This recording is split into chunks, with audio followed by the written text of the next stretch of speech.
Okay, so Kayla, how are you today? Fine, sir. And you? I'm fine. How's the weather over there? It's okay. It's a bit hot, but it's getting colder. Okay, and where is that exactly? You live in Uh, Dubai or Abu Dhabi? Dubai. Dubai. Okay, and you're about to appear in about five subjects next month, right? Yes, please, five. Okay, that's a Uh, lot of burden.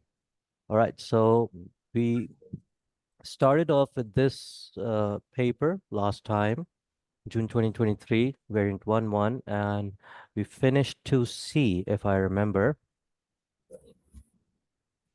yes, which please. is this one right here. I've taken in all the screenshots. I've put them in a presentation. So don't worry about the answers. I'm going to send them over. All right. Now, this is a topic that we didn't do because you were with me for about 1 month, probably. Yeah. 1 month before. Yes, please. Okay. So we didn't do all of the syllabus together. And this is a topic that we didn't touch. Right.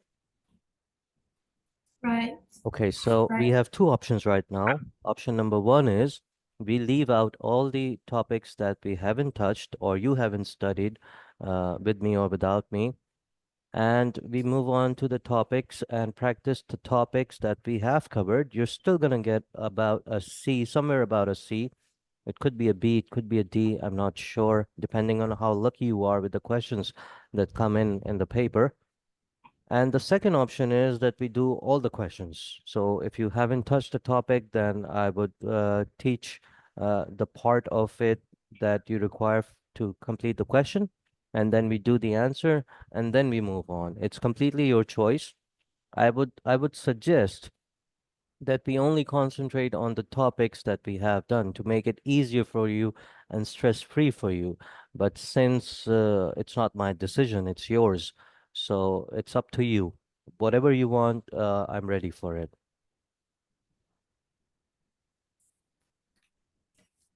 Okay, okay.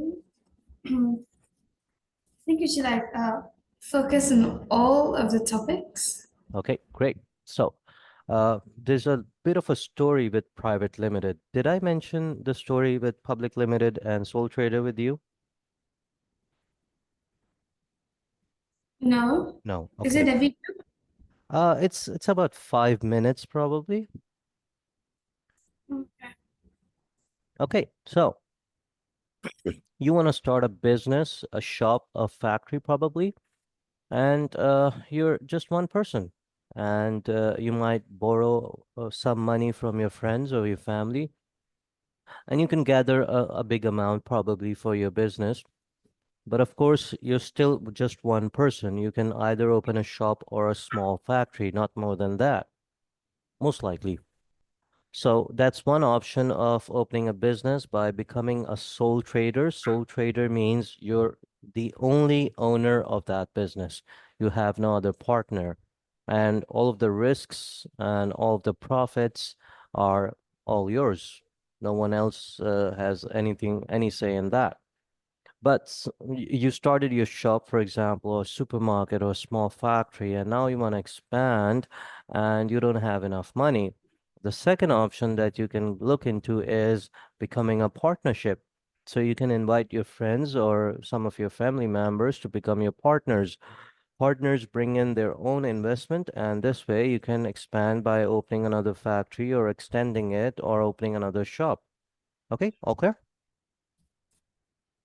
Okay. Okay, but the problem is over here is, for example, as a sole trader or as a partnership business, you go to the bank, you ask for a loan, and the bank approves it.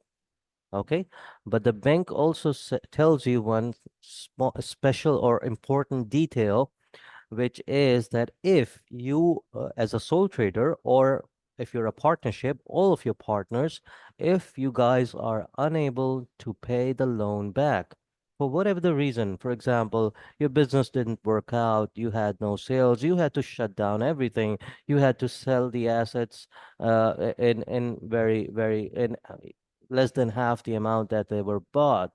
because that's how you sell assets. They go into almost scrap. So the bank tells you if that happens ever, then you would all be responsible for that loan. And all of your personal assets, including your house, your jewelry, the cash you have in your bank, and your car, all of that is responsible for the loan payment. So if you guys aren't able to pay by selling off your all of your assets in the business or the factory, then your personal assets would be taken away to pay the bank for all of its loan that it has, including the interest that has been uh, um, added into it. Okay, you get it? Yes, please. Okay, so as a sole trader or as partners, you and your business are considered as one and the same. So if business has any debts, it has to pay its suppliers or the bank. You and the business both are responsible for that payment. And of course, if you are responsible, then all of your personal assets will be taken away, or some of part of them. So whatever is needed, it's going to be taken away. Okay, that's called that that that law is called unlimited liability. Okay, I'm just gonna write that down in private limited company, so don't worry about it. All right. Okay. So now, if you as you grow with your partners and you feel like there's always this sword hanging on my head, and if the business were to fail, if Corona were to happen, then all my personal assets, everything I own, might be taken away. And you're looking for a way out. And all of your partners are looking for a way out. So they go to a lawyer and they ask for his advice. And he says, no problem. Why don't you open a limited company? You have two options. You can open either a private limited company or you could open a public limited company. And you say, so what's the benefit? He says, in both of the companies, either one you choose, you're gonna have limited liability. That means the legal process is gonna separate your company from you. So you're gonna be two different people in the eyes of the law. So this way, your personal property would not be held responsible for any of the debts of the company. Okay? Okay. Okay, so you're gonna have limited liability. So everything you've invested in the company, that's the company's bank or the company's assets. And the company would itself be responsible for any bank loan, for any payment to suppliers. And if the business were to fail, for example, your personal assets will not be held responsible because the company is a separate person now from you. Okay, in the eyes of the law. All right. Okay. Okay, a big difference between a private limited company and a public limited company is that now you can't have partners. You'll have to give them a share of your ownership, and you can invite more people into that company and take money from them, investment money, but they can only be people you know.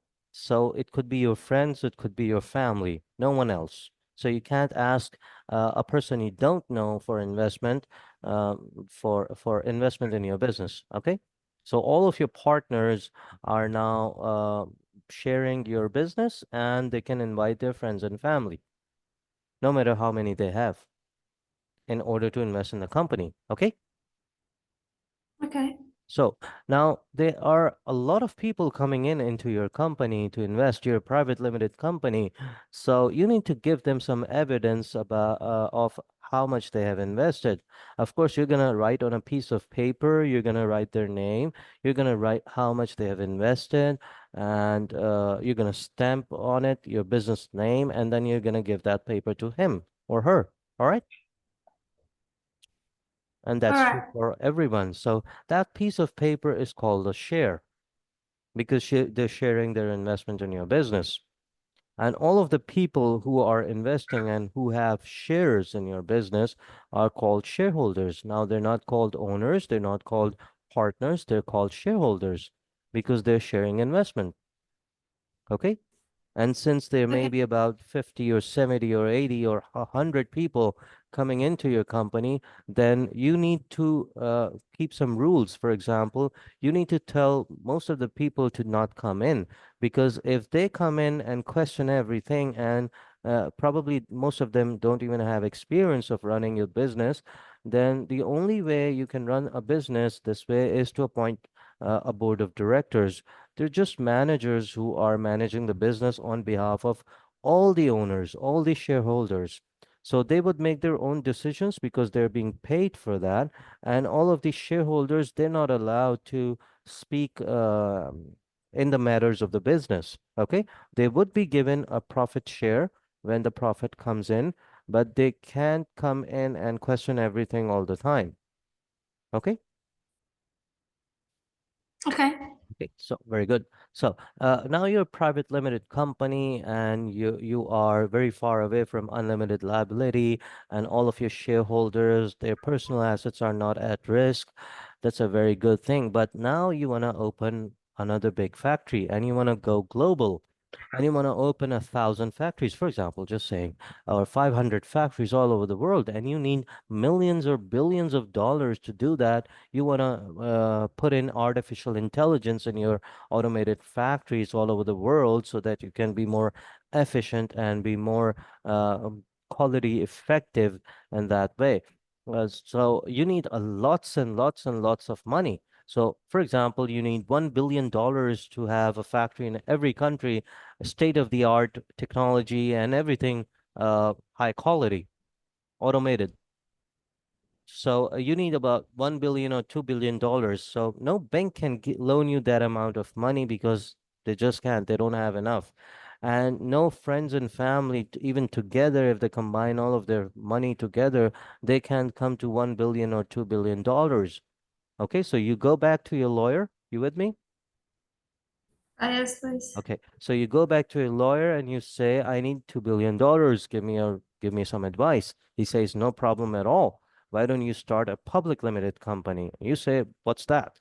And he tells you that uh, instead of just friends and family, you can ask millions of people for money in a marketplace. And you say, wow, so what I gotta do? He gives you the procedure and everything. It's a long procedure, it's an expensive procedure. And then once the authorities give you a go-ahead for your public limited company, now you're a public limited company, you go to that marketplace. It's the same marketplace as any other market. Say, for example, a vegetable market. Sellers come in to sell their vegetables, and buyers go over there to buy vegetables. Okay, so it's just like a marketplace, and you go over there, you have investors or millions of investors sitting over there. You put in your idea, you tell them what you are, you've been doing business for how long, how successful your business is, and if they get convinced, they would be, I mean, they would be willing to give you millions of dollars. Okay, so one person does not give you one millions of dollars, but of course there are millions of people. So even if they give you $100 or $500 per person, it would become billions of dollars with millions of people. Okay, Okay. that marketplace where you go and convince investors, that place is called the stock exchange. Ever heard of that? Yes, please. Yes. So that stock exchange is where you issue shares to millions of shareholders who want to invest in your company and who believe in your company. So there was this guy, the guy who started Tesla, Elon Musk. You must have heard of him. He was the first person to introduce the idea of electric cars, and this was just he was a pioneer. I mean, no one had started this, worked on this idea or made electric cars, and this was something very new, and it was very, very risky. Because if he couldn't put a car together, an electric car, then all of the investment will go down the drain. Okay, so he went onto the American Stock Exchange. He told the people what's he gonna do, how he's gonna do it. They got convinced and they put in billions of dollars to him. And it took him a long while to assemble a car. But once he did, he just took off, and sky was the limit. All right. All right. Okay, so public limited company, you can ask the public to invest money in you. People you don't even know. People you wouldn't even see in your life, for example. So they're just people who is investing on a computer, and you're taking their money, doing business from them, and the profits are being shared. And the profits that you divide, um, whether you're a private limited company or public limited company, you divide among shareholders. That's called a dividend. Ever heard of that? Dividend? Yes, please. Okay, so you get the idea, right? So all of this story is has all of the benefits and the disadvantages of a private limited company, a public limited company, a sole trader, and a partnership. That's the four main things that are very, very important. Okay? Okay. All right, so let's do this. I'm gonna give you an advantage and a disadvantage. Ah, where's my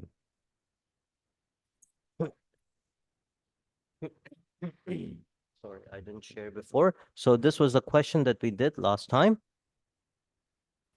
Yes, please. Okay, and today we're going to start with private limited company, and this is a part D. As always, one knowledge, one analysis, one application, and the advantage, and the same for the disadvantage.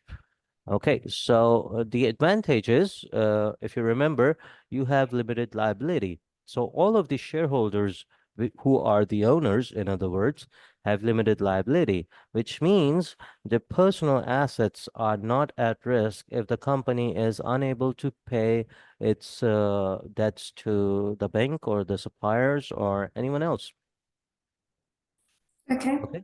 So if the business fails, for example, COVID happens, no sales, you had to shut down everything, you have to sell all the assets, the factory, then the company will dissolve and sell everything, and whatever comes back in the form of money, that would be divided among the bank and the suppliers. And whatever is the shortfall, it's the loss of the bank or the suppliers. You are not responsible, and the shareholders are not responsible. All right. Okay. All right. So I'm going to write this down and say the advantage. Uh, there is limited liability uh, for the shareholders. Okay. And then in the explanation, we're going to say this means that the personal assets of the shareholders, or in other words, owners, is not uh, at risk of being taken away in the case the company or the business is unable to repay its debts. Okay, you get it?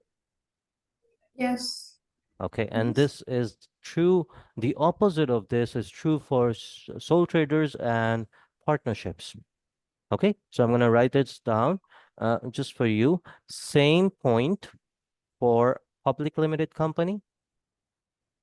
Okay, and opposite point for sole traders and partnership. So this would become a disadvantage for sole traders and partnership. All right. All right. Okay, all clear?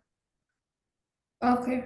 Okay, so we're gonna put the application in after we do the disadvantage. So disadvantage is that becoming a private limited is expensive because of the legal procedures and all of the legal formalities that you have to fulfill with the authorities that are in place to allow you to become a limited company. Okay? So the Okay. details are not part of your syllabus. They just want you to know that it's expensive. Okay.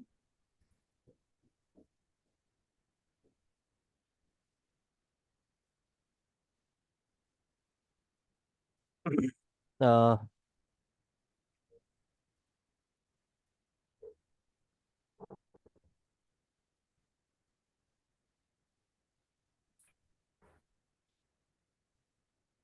so,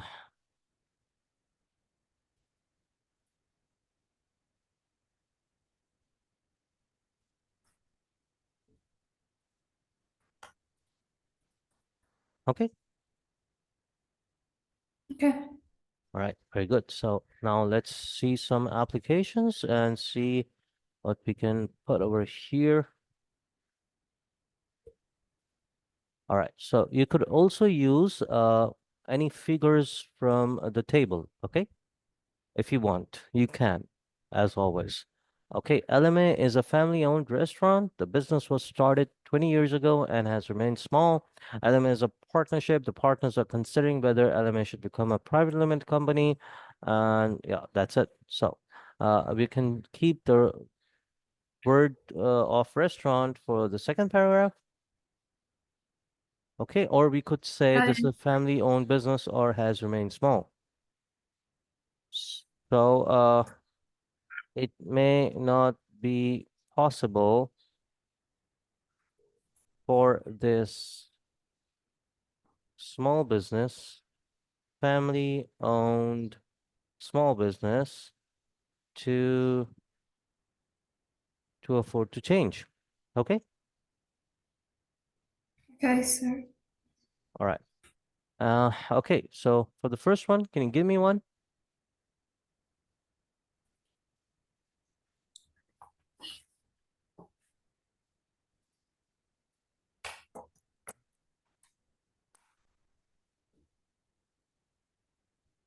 Okay. Okay. This means that the personal Mm-hmm. Mm-hmm. assets Yeah. of Mm-hmm. You can take like your time. You can take your time.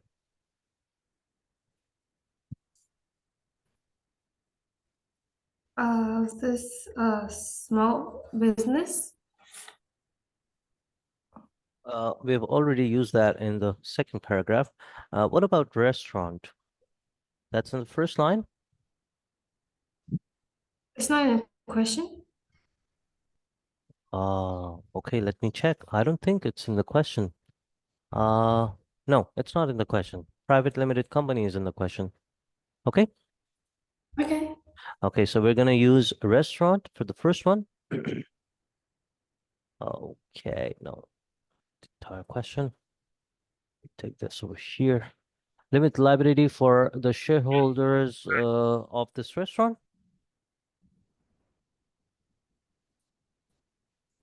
Okay, excellent. I'm gonna take a screenshot and let's move on.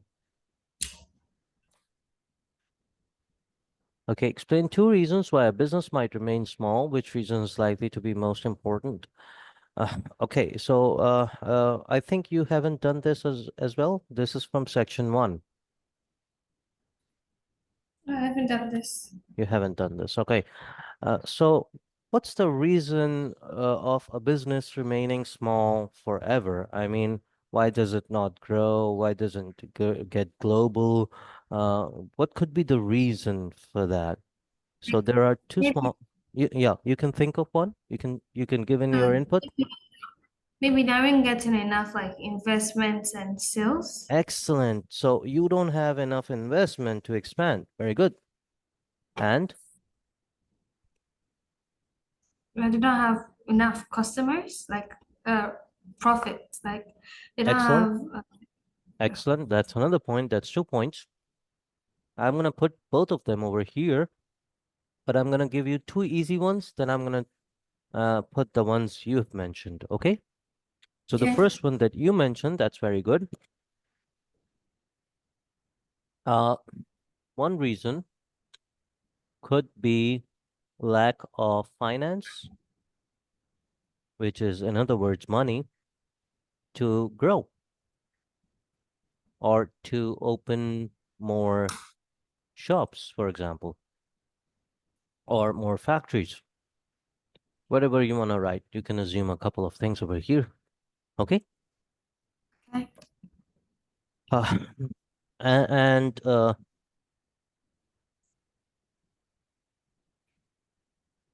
and so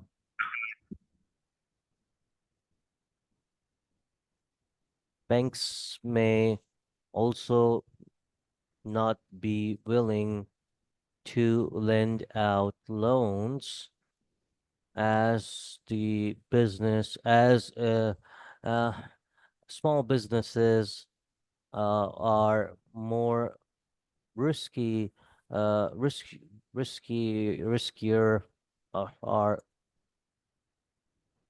riskier in terms of non-payment, for example. Okay, and that's your analysis. Okay. Let me think. Yeah, another method could be another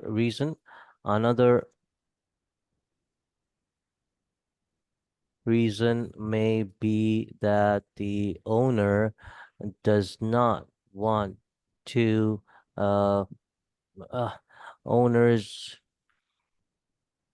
personal wish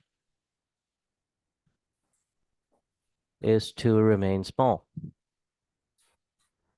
because he or she does not want to share profits, for example, or does not want to take the stress of managing a larger business. Okay, clear enough?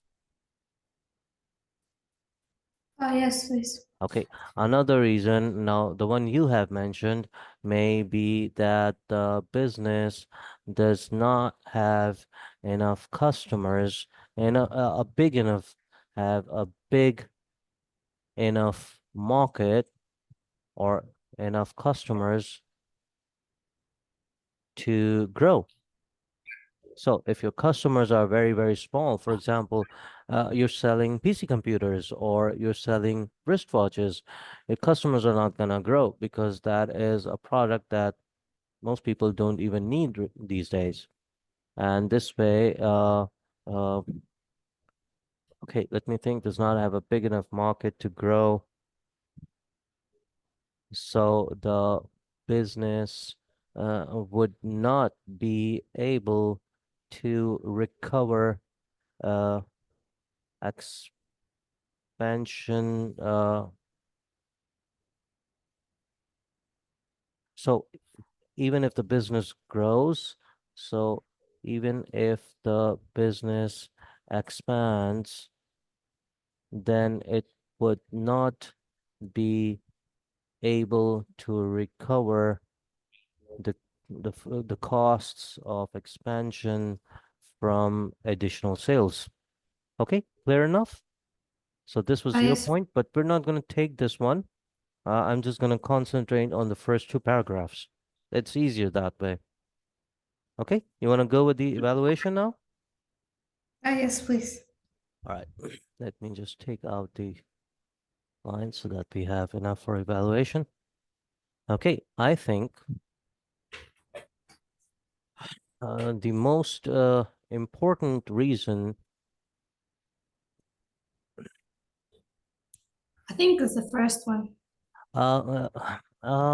yeah, I think that's correct. Reason is lack of finance because because uh, personal objectives may change over time,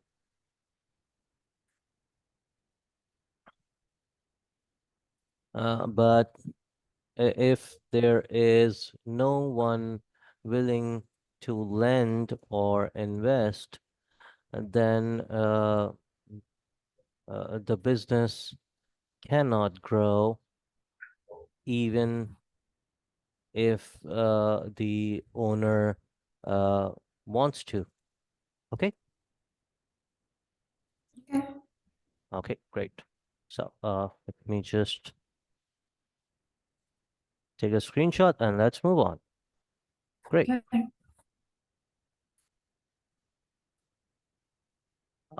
Hmm.